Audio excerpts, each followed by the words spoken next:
Hi, welcome to the Tow.Club Industry Podcast. My name is Art. Today, I have some very interesting guests from HAAS Alert. I have Logan Beagle and Devin Banks. Thank you both for joining us.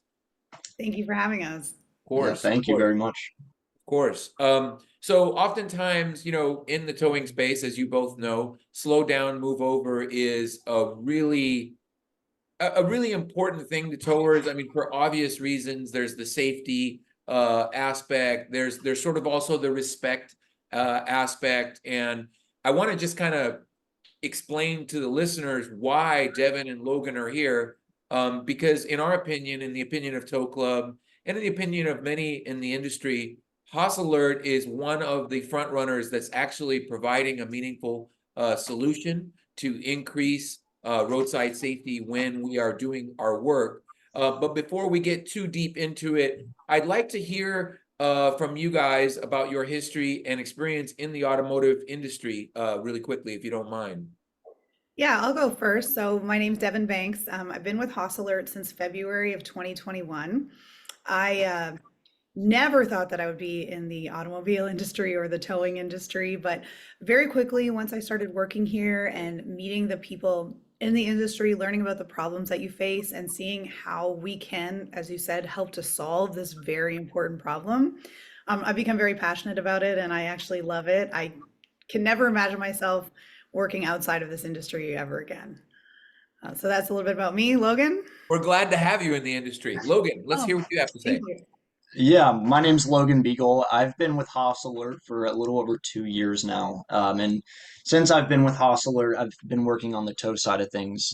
So Devin kind of brought me under her wing and taught me all the expertise about the tow industry. And, ever since then, I've just been super passionate about helping our guys stay protected out on the roads and get people to slow down and move over for you guys. That's awesome. So obviously, I mean, for the people listening, most of the industry, I would imagine, if they've been living under a rock, actually is aware of HAAS Alert, but I'm just going to throw my hat in the ring here. I don't entirely, and I imagine some of the audience don't entirely know sort of what HAAS Alert is doing that's unique and how can you unpack sort of how the product works for the audience here? Yeah, absolutely. So what we're doing at Hostler, our primary goal is to just make sure that motorists slow down and move over for any roadway worker out there. So we are, I want you to think of Safety Cloud. It's just like a giant safety net around your expensive trucks, but your most important asset, you and your operators. And you guys don't do anything different than what you do every day. So when your beacons are running and you're pulled over, we're able to automatically alert motorists to slow down and move over about 30 seconds or half a mile before they reach you guys out on the roadways. So Okay. these alerts go through everyday common things like Waze, Apple Maps. We're standard like a seatbelt alert in popular brands like Chrysler Fiat vehicles, and then like Apple CarPlay, Android Auto, Ford Sync 3. On top of your high vis, the lights, airboards, etc., we're actually able to get inside motorist vehicles and disrupt the distractions they face on the roads way before they reach you and get them to slow down and move over for you. That's fascinating. So, I mean, this is an example of technology entering the towing industry that's going to provide additional safety and a layer of notification in the event that tow truck operators or other emergency personnel are working roadside. And you made a reference to some OEM relationships. Can either one of you sort of explain what the importance of that is and how that sort of increases the scope of awareness? Yeah, I'll take this one. So actually, this technology is called V2X technology, and it is very cutting edge. And we are actually the only people who are getting alerts inside these motorist cars native through the OEMs. Okay. And this is a huge deal because usually this kind of technology is, getting information, for example, from like a street light to the city's control. But we're actually able to take the information that's needed for the motorists and get it into their cars. We were very fortunate to create this relationship with Stellantis, which is the Chrysler Ram Dodge Jeep. And, they were the ones that were the first, so the cutting edge. Since then, we've actually had conversations with every auto manufacturer. We're in the middle of a beta program with Mercedes-Benz, which is very exciting. And we Wow. have a couple more manufacturers on the cusp of being announced this year. Why it's so important is that we need to get these alerts into as many vehicles as possible. And of course, being able to have this not just when it comes off of the manufacturing line, but we're actually able to even go back in time. For example, we're in 2018 in newer Chrysler, Ram, Dodge, and Jeeps when we were around announced in 2022. So very Oh, exciting just to protect more people, more roadway workers, and then of course like community members as well that are impacted by this. that that sounds super interesting, and you know, something just came to mind. I wanted a little bit of a follow-up on that.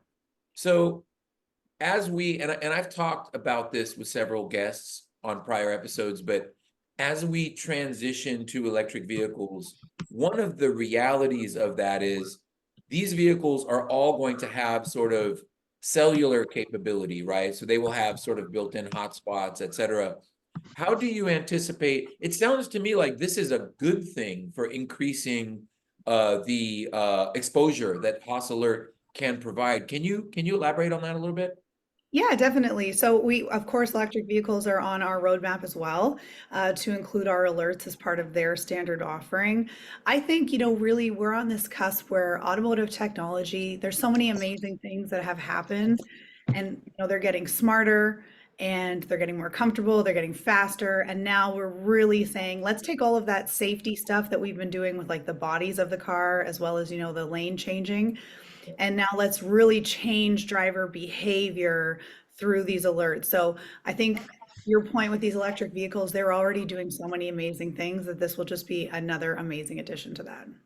That sounds good. I wanted to ask how do, if at all, emergency personnel, how do they, I want to use the word trigger or receive the alerts. Can you explain that a little bit? Yeah, so are you asking how like for instance how a tow operator would be able to trigger the alerts out? Right, right. So it sounds to me like the main function here is to make drivers, right, the other drivers that are on the roadway aware that, hey, I've got a disabled vehicle, I've got emergency personnel on the roadway. Is there also, does the trigger go both ways if possible? Can emergency personnel be alerted like, hey, you've got heavy traffic incoming or something to that nature? Just out of curiosity. Um, I might push this one over to Devin. It's, you know what? I love where your mind is going, Art. So, what we do is you're correct. So, by turning on the lights, that's how these emergency vehicles are triggering those alerts to the motorists. Now, Okay. we're not using our alerts right now. We have done a demo where we've had a disabled vehicle that's sending an alert, letting people know that there's a disabled vehicle on the side of the road. And then again, emergency vehicles would be able to receive that if they were using one of our technologies. But Okay. we have this really cool technology called R2R, which is where, and many of your listeners probably know because so many tow operators are also volunteer firefighters. Yeah. That there is a huge problem of actually like two responding vehicles colliding with each other on as they're responding to an incident. And we actually have a way called R2R where we can let those emergency vehicles know that they are on a collision course with another emergency vehicle, Okay. because that's another huge problem that we solve for in the market. And that's called our R2R. So I like where your mind is going. I think that you really understand this technology and like the benefits that it can bring in so many different parts of, our roadways. Thank you so much for breaking that down. I think, the reason why I sort of try to learn more is because, I've been of the opinion over the years and people have told me, hey, you're being too critical, man. Take it easy on the towing industry. But I'm in this industry. And so some of my frustration in the past has been, hey man, like other industries are like really benefiting from certain technologies. And in our industry, unfortunately, our history has kind of been like stiff arming like this incoming stuff, because a great deal of the industry sometimes is kind of like if it ain't broke, don't fix it. But if we're looking to improve things and reduce the number of instances where people can get hurt or killed, I think it's in everybody's best interest to, you know, look upon these incoming technologies as being helpful rather than, oh, I got to learn something new, and so on. But I wanted to ask, you know, what are some changes during your experience in terms of HAAS Alert that have been positive? And to add to that, how do you think what you are doing, it seems to me that there's some correlations with other incoming technologies in the automotive space. Do you think this could be implemented in other areas as well in terms of what you HAAS Alert is doing? Yeah, so I'm going to answer that question in two parts. The first one is that we are actually capable of providing our alerts to anyone who's working on the road. So we're talking about tow, fire, police, EMS, construction, utility, um, traffic control. The list goes on and on. I mean, really, there is millions and millions of people putting their lives on the line, literally on the line every day, to keep our economy running smoothly. So we're able to help all of them. And I think that, so that's one part of the puzzle. And then in terms of with the towing industry, we are seeing a lot of positive change. You know, when we first came out, we had early adopters who heard about it. You know, I would cold call people, tell them what they do. They go, "What? You can do that? I've been imagining this for years. Like, I want it." And then, you know, of course, I've had the exact opposite experience. But what I've seen actually is people who were skeptical, who've, you know, opened their mind and then brought us on. And some of those people have actually, it's because they've experienced our alerts in real time. You know, I'll get a text or a screenshot from Right. someone saying, "Oh my gosh, I just got alerted of a fire truck. Call me on Monday." Got it. So it's been really cool as we see it getting adopted. We see people experiencing it and they see the positive effects for themselves. So Right. definitely, I think, you know, to your point, yes, sometimes some people are a little bit um, hesitant to adopt Sure. new technology in our industry, but I do see that changing a lot, and I see people being more and more open-minded, which I think is great. Yeah, thank you for elaborating on that. And I think it's important for the listeners. I mean, obviously, we have a towing audience, right? But when we're talking about law enforcement personnel, like you brought up, we're talking about, you know, the Verizon guys with the bucket trucks, right? We're talking about all sorts of people that could benefit from the motorists being aware that, hey, you know, someone's in the roadway, someone's digging a trench, or whatever the case is, right? So yeah, so it's nice to know that it's not just our industry, because if you look at the fatality statistics in terms of like who's getting hit on the side of the road, it's obviously more than towers. I mean, in our space, we're focused on our industry. However, whatever can be done to decrease injuries and or fatalities on any public roadway, I think is welcome and should be welcome. I wanted to I've been thinking a little bit about, we touched on this a little, but you know, the sort of our industry and the hesitancy to sort of adopt new things. And you know, I had a talk with a tower a few weeks back who was a younger guy. He was in his early 30s and he recently took over his dad's business. So I'm a big fan of the legacy businesses, right? Like the dad and then the son. And I think we can all agree that we've probably seen those types of businesses go one of, you know, go two ways, right? Either smart kid who takes over for dad and he like figures out that, hey, you know, we need to be doing things more efficiently or better or safer, and wants to improve. And then the other side of it is, you know, not that it's not a smart kid, but he's gonna do what dad did, and that's it. Daddy said this, and this is what I'm doing. And I think, you know, depending on how closely we're looking at what other people are doing, I'm kind of a fan of it. I get ideas from other industry people. Um, I It's generally the kid with the open mind who's going to be more successful in the future, because he's not necessarily under daddy's shadow anymore, right? This is his show now. So he's gonna open his mind and listen to people that might know a tour thing that he doesn't. Um, but all that being said, what have been the obstacles or the challenges to increasing the adoption of HAAS Alert? What would you say, or let's say the top few, you know? I'll go first. I think, Logan and I, Logan and I, and then we have just one or two other colleagues that primarily focus on tow. And so, there's just a few of us and there's tens of thousands of tow companies. Right. Uh, and so really we just need to expand our reach and we're doing the best that we can. We're trying to contact upwards of 100 companies a day. And I think part of it is, and Logan, you can expand on this, it's really hard to get in touch with an owner of a tow company. Yeah.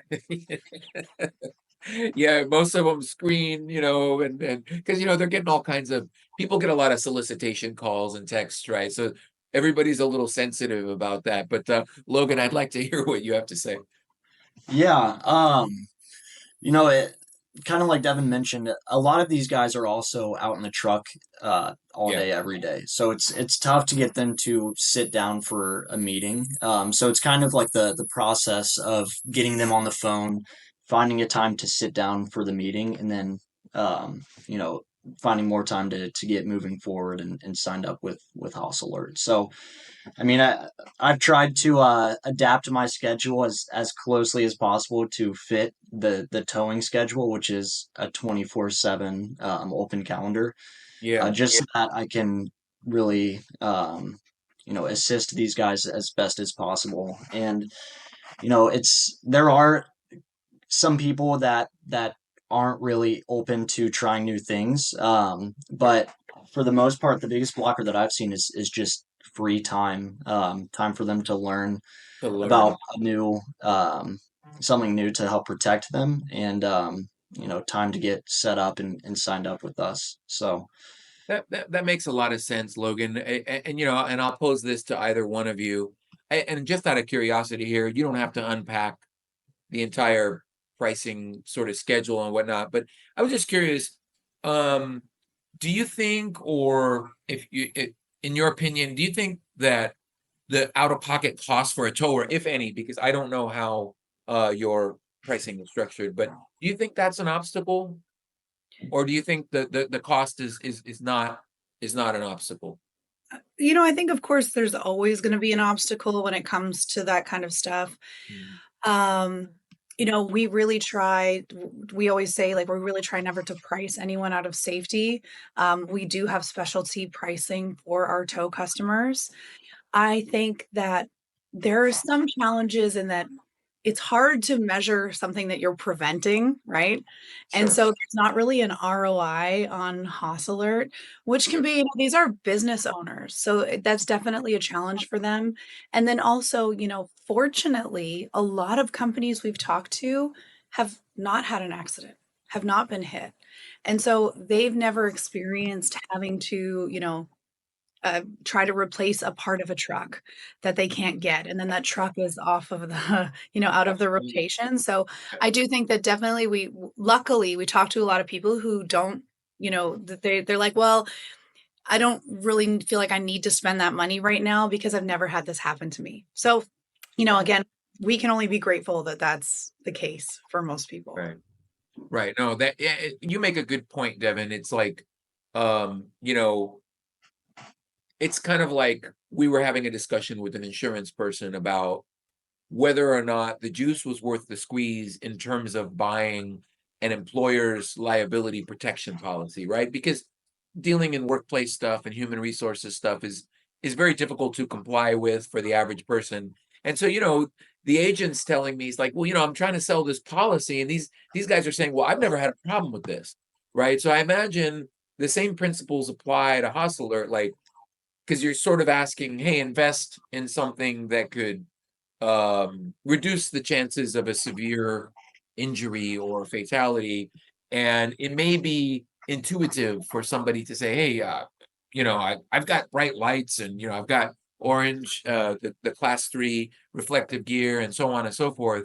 So yeah, it's difficult. And like you said, you cannot necessarily put a number on it because there is difficulty in explaining to a business owner, uh, as you mentioned, what the return on this investment is. However, however we feel in terms of emotions about somebody getting hurt or killed, um, the brass tacks is there's also in the eyes of the legal system value on a human life, right? So, let's not be dismissive that these costs can, God forbid, they can be enormous in terms Yeah. of loss of life, severe injury, so on and so forth. All that being said, and I've taken up so much of your time. I'm very grateful for your time. But I did want to ask you one more thing, which is if you had to project, what do you think Haas Alert sort of looks like in 5 years? And like, how do you anticipate? Obviously, I'm sure you have your eye on growth. Um, and what do you think it looks like? And what do you think, let's say in 5 years, the impact will be? Because obviously, you and I were looking at statistics for roadside fatalities. Like, we want that to come down. I don't think any of us is naive enough to think we can eradicate this in a short period of time. But what do you think this looks like? What are the goals? And what are your projections? Yeah, actually, Logan, I'd like you to go first, and then I'll lead off what you say. Absolutely. So I mean, there's various goals that we have as a company. Obviously, we want to be alerting as many people out on the roads as possible. As Devin mentioned earlier, we are in talks with all of the major vehicle manufacturers. So on the surface, the goal of getting inside every single vehicle. We've had various studies done where we've been able to prove that we actually lower the chance of collision by 90% and have a 25% reduction in speeds within seconds of sending the alerts out. And, lastly, 97% of motors who actually receive our slow down and move over alerts will actually slow down and move over. So, as long as we keep getting people to adopt this solution and utilize it to help protect their fleet, then, over the grand scheme of things, I think we will see a lowered fatality rate, a lowered struck rate, and less people will be getting hit out on the roadways. And that's, our main goal at the end of the day is to make sure that people get home safely and that we get to protect the folks that are out there, making sure that our roads are running smoothly. All of our first responders and, just helping to protect everybody and get home safer. Like it. Yeah, and to go off what Logan said, I truly believe that we will become the standard.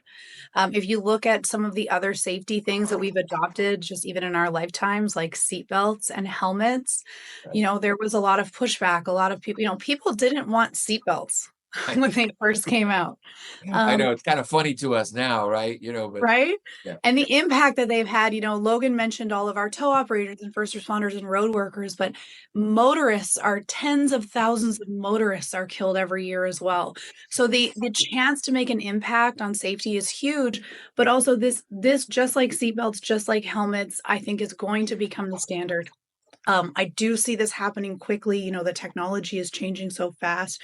Even if you look at the towing industry, how many more companies are open to adopting things like cameras and AI, dispatching softwares? We still run into some companies that are doing everything on a piece of paper and a pen, and some big companies are still doing that. I'm yeah, sure you've seen that as well. yeah, and Um, it's horrifying to me, yeah, if I'm being completely honest. I'm like, you yeah, guys are a huge operation. What are you doing? And you go to their place. I've been to several towing companies, right? And one of them I went to a few years back has a room of file cabinets. yes. There's like it's enormous the amount of paper. So sorry to disrupt what you were saying, but like, No, but I mean, and that's exactly it, is that I do think, we're always going to have those people in the industry that want to hold on to those as like their traditions, but we're really seeing people embracing this technology. And then we're really seeing people, of course, who want safer vehicles and safer yeah, roads. I think we're going to see that with, our technology too. One thing we haven't touched on is we can be used even when there's forest fires to alert drivers that they're driving into a forest fire so that they, take a different route. We can help with California needs that. evacuations. Yeah, so there's a lot California of needs different that. ways Yeah.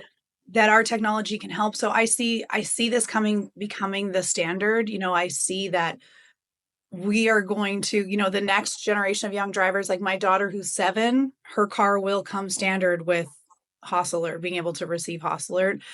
just like now the fire trucks that these companies are getting, these fire departments are getting, like from Pierce, all come standard with HAAS. So That's that's what great. I see. And I hope to see it in 5 years. I would love to see it in less than that. That would be awesome. And you know, I just want to add this before I let you go. Um, you know, I want to encourage those that are listening that are in the towing industry.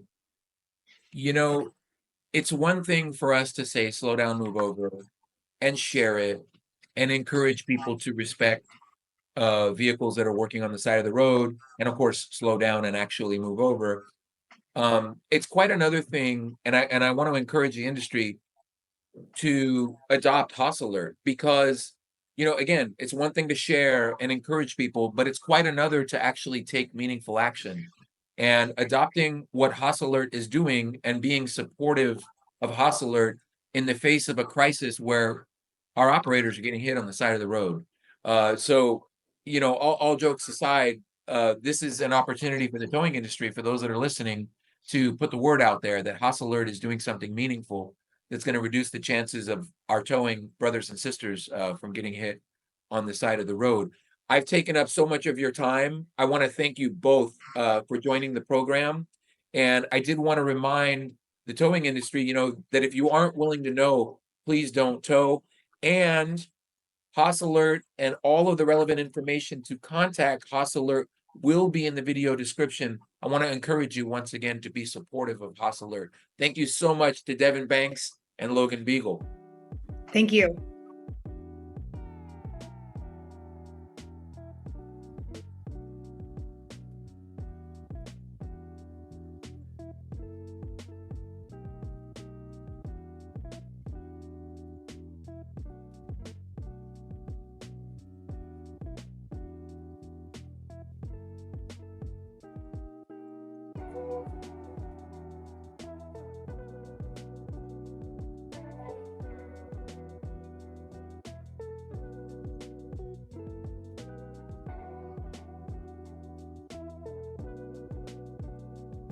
Oh.